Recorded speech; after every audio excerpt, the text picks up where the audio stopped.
Well, hey, and welcome to the Rose Rock YouTube channel. Today, we're going to take a look at A Million Dreams from the movie The Greatest Showman. Amazing song, amazing movie. If you haven't seen it, highly, highly recommend it. So I chose this song for a few reasons. One is I've had a lot of my personal students ask to learn it, and I just love it. It is just an amazing message. It's an awesome lyrics, awesome melody, production, arrangement, all of it. It checks all the boxes, okay? So one that I like to play, and so I'm gonna teach you how to play it. Okay, so we have a lot of sections to cover in this song. Each section has its own vibe, its own character, and that's definitely intentional by the people that put this song together. So the first part we're gonna learn is a finger picking pattern, okay? It sounds like this.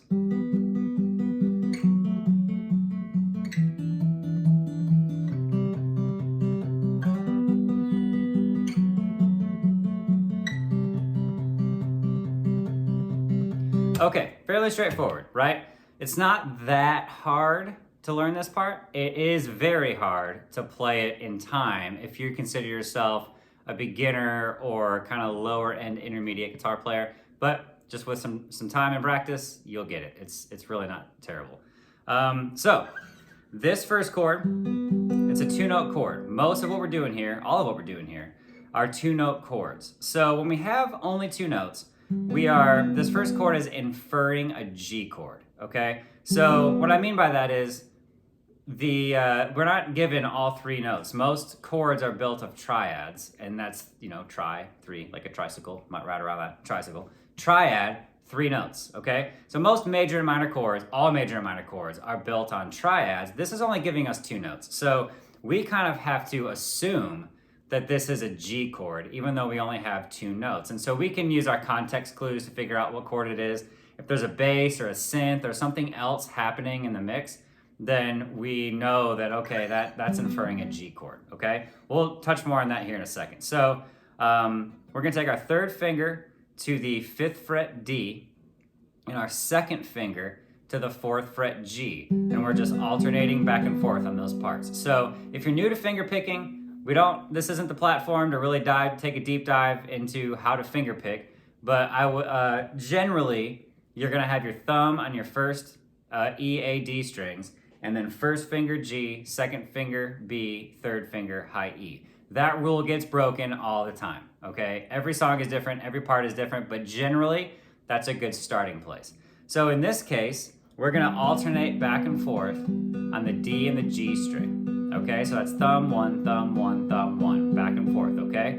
This next chord, 3rd finger, 4th fret D, 1st finger, 2nd fret G. Okay, now, this is inferring a D chord. This is 2 notes out of the 3 that create the D major triad, and specifically, if you like a little music theory in your life, this would be a D over F sharp, okay? So we have G, D over F sharp. Notice my right hand's doing the exact same thing. Now this next chord is inferring an E minor 7. So we have our 1st finger on the 2nd fret D. Our 3rd finger is moving to the 3rd fret B. Okay, so the right hand does have to change it up a little bit. We're gonna go thumb on the D, 2nd finger on the B. Now we go to a C add 9 chord, inferred. That's what gets played later. But we could also call this just a regular C major. Again, 2 notes, we have to do a little guessing. We have to fill in some gaps. So thumb on the A string, over here on the left hand, 2nd finger, 3rd fret A, and then it's just an open G, okay? So back to 1st finger over here. So all together, I'm gonna take it pretty slow. Take a look at my right hand, rewind it a few times, look at the right hand, watch the left hand, notice everything that I'm doing there, okay?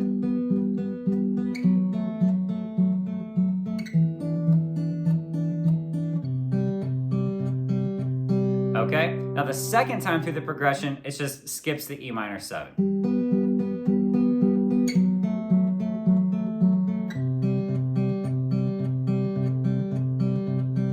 Okay, so that's it, okay? The intro and the verse are done. That's all you have to know how to do. So the timing of this, we like to establish our rhythm, and we wanna establish how are we internalizing that rhythm and how are we subdividing it. So our tempo is about like this, right? Do, do, do, I don't know, it's somewhere around there.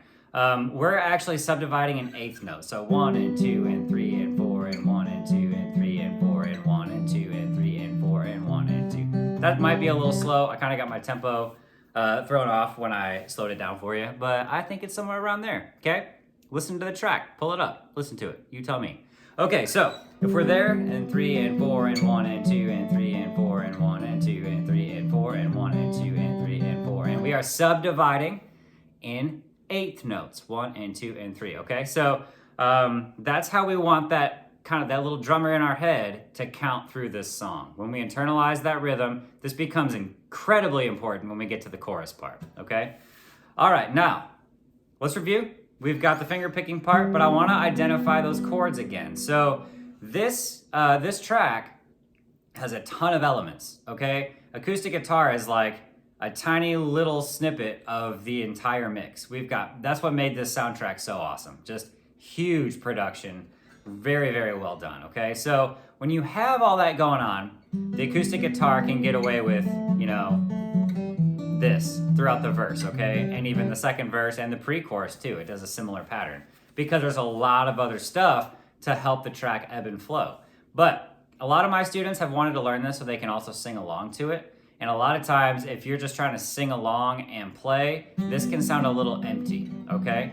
I would recommend you trying it, through the first verse because it just helps, set the table, so to speak, for the song. But if you don't want to, the chords that are being played here are G, D, E minor 7, and C, okay? And that I'm playing a C add 9 there. I think it fits the song a little bit better. So you could play the verse that way. G, D, and then 2 measures of C, 2 and 3 and 4 and 1 and 2 and 3 and 4. Okay, close my eyes. No singer, but that's where you would start singing. So that is how you could play and sing this song. So it's crucial that even when you learn parts like this, these finger picking patterns, that you also understand the underlying chord progression. There always is one, okay? You always want to know, what is the song doing in addition to what is my guitar doing? That's what's going to make us good musicians and not just guitar players that can repeat patterns, okay? That's huge. Okay, so the pre-chorus, the first time through the pre-chorus, the acoustic guitar does the exact same pattern, the chords just change. So we're gonna go from the D to an E minor inferred, but guess what? It's the same as that G because they share 2 notes. They share the G note, which is here on the D string, and the B note, which is here on the G string.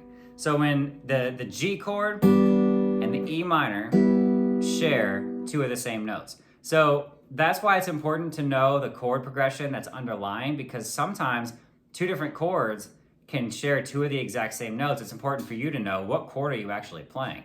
In this case, our 5th fret and 4th fret finger picking part is inferring an E minor rather than a G. And if you're here from our TikTok page and you saw me play through this, you saw me strumming because I'm expecting people to sing along to it. And this part definitely feels better with a singer, if it's just a singer and acoustic, with a strumming part, okay? So if I didn't know what chord I was playing there, I'd have no idea how to strum this song. But I know that this progression is gonna be D, E minor, D, C, okay? And finger picking, it's gonna be like this. Okay? So, a little bit of music theory there. Hope I didn't blow your mind all over the room, but sometimes that has to happen, right? If you have any questions or concerns about that, please reach out. Let us know in the comments. If you're in Tulsa, give us a shout. We'll come by, okay? So we've, the pre-chorus, very easy. We've got all the same chord shapes, just in different order. So we have that 2-note D over F sharp, and then we go to our E minor, back to the D over F sharp, and then to our C. Okay, now if you want to strum this part, you'd go D, E minor, D, C add 9. Now we haven't talked about strumming pattern yet. We're going to take a deep dive into that during the chorus, but I'm just doing an 8th note pattern. 1 and 2 and 3 and 4 and 1 and 2 and 3 and 4 and 1 and 2 and 3 and 4. Fairly straightforward, okay? Now, here's why I love this song for you as a guitar player. This chorus It brings a lot of really important elements of being a high quality rhythm guitar player all into one part, okay? So the progression is G, D, A minor, C, okay? And I usually go to a C add 9 in this song. I just think it sounds great. I think they've got some C add 9s going in there. So yeah, you'll probably see me do that. So let's talk about that chord progression, the rhythm of it. So you heard me say earlier that this is counted in eighth notes. That's what we're subdividing in, okay? Little drummer in your head is saying count in eighth notes. 1 and 2 and 3 and 4 and 1 and 2. So if that's how we're subdividing, that's how our right hand is moving, no matter what, okay? In the pre-chorus, when I did that little strumming part, that's what my right hand was doing, right? It was doing 1 and 2 and 3 and 4. It never stopped.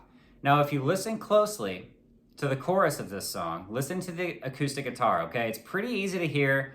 A lot of times when you're first learning, you're first teaching yourself how to listen behind the vocalist. You know, everybody always likes to listen to the vocals, of course. That's the most important part of a song. But try to listen behind that, and you can hear that acoustic very clearly. And so you're gonna hear something like this.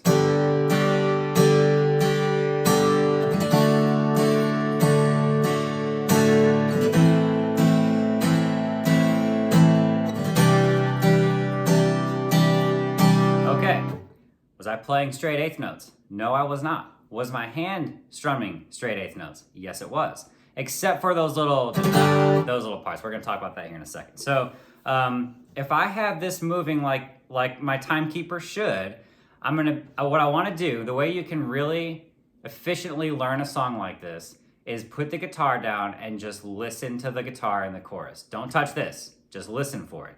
So you're gonna hear, if this is our tempo, you're gonna hear ba, ba, ba, ba, ba, okay? I could walk you through the timing of those. I'm not going to, because I think it's very easy to just listen. I shouldn't say very easy, easier to just listen and just spit back what you hear. Ba, ba, ba, ba, ba, okay? I don't want you to try to memorize down, up, down, up, down. Although that's what it is.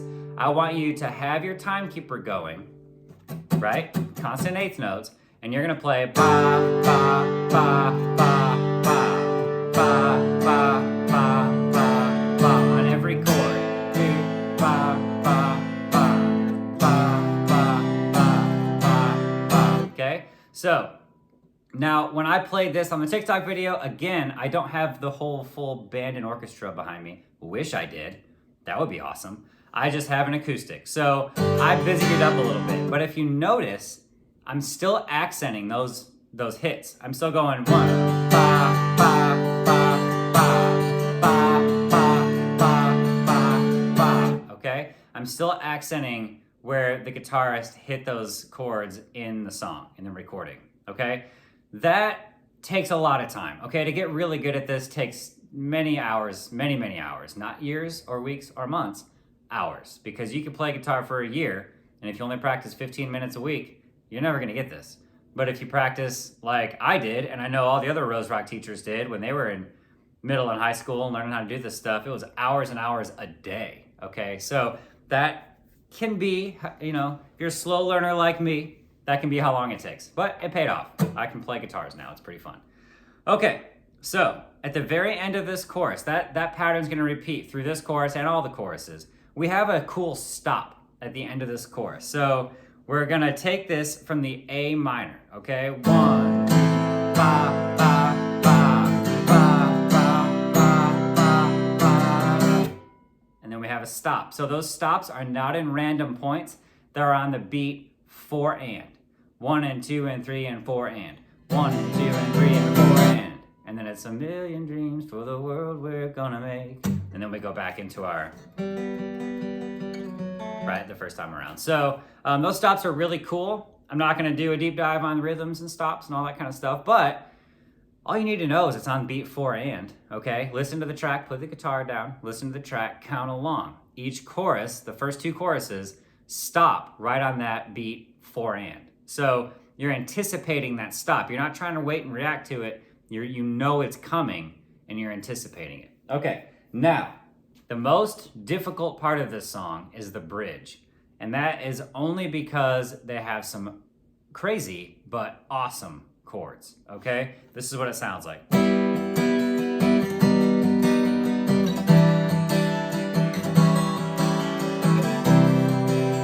Oh, you know what? Back up. Go back to the chorus. I'm sorry. Rewind. I forgot to talk about that part. Okay, so we have this 8th note.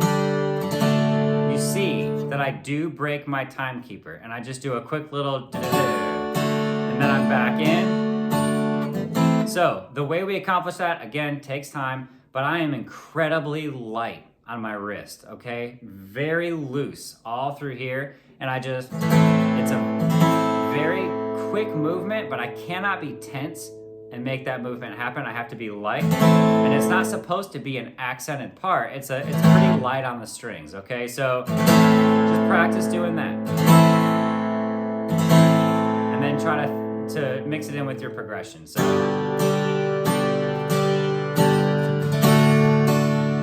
okay, so that, again, this is one of those kind of spices that you throw on the dish. Do you need it in order for the dish to be edible? No.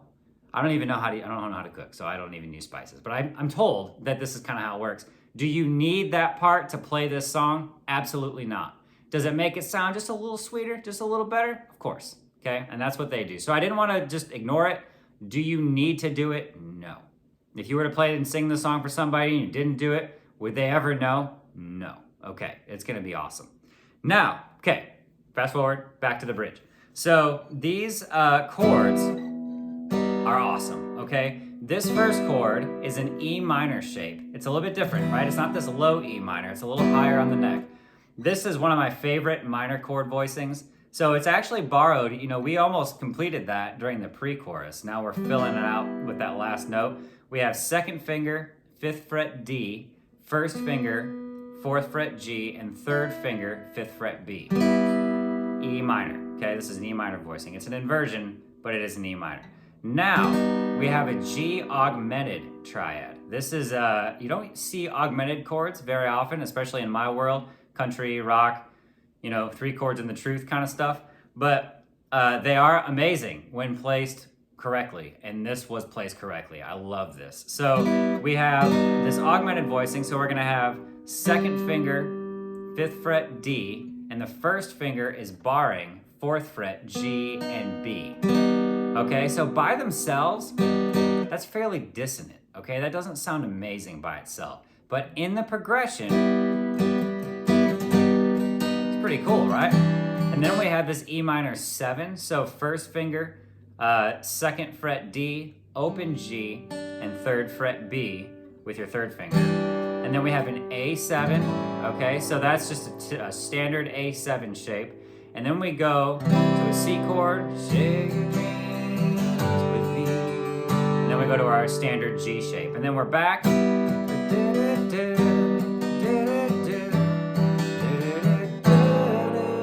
A minor. And then we're gonna go to the C. No, sorry. From the A minor, the world I see, to the G. And then we go to the C. Eyes to see. Not a singer. D. 4, 1, 2, 3, 4, 1, 2, 3, 4. And then we're into our down chorus. Okay, so a lot in that bridge.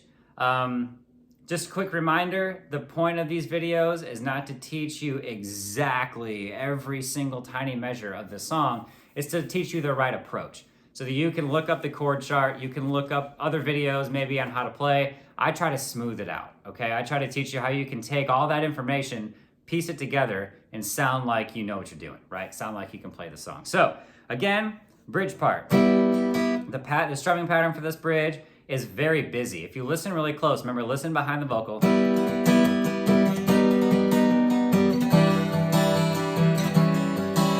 Something like that, okay? So E minor shape, G augmented, E minor 7, A7, C, G, back to E minor, G augmented, E minor 7, A7, A minor, G, C, D, with 3 measures. 2, 3, 4, 1, we're into our down chorus, and from there it's smooth sailing, right? It's just gonna be the chorus through the rest of the song. So I just broke over 20 minutes. Wow, I try to keep it under 20. I wasn't able to do it. That's okay. I hope it was worth it.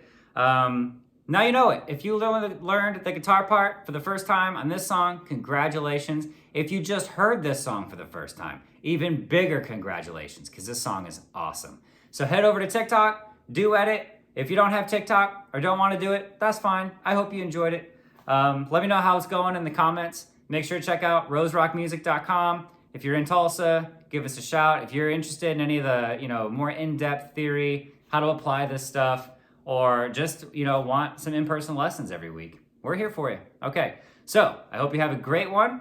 It's kind of cold here in Tulsa today.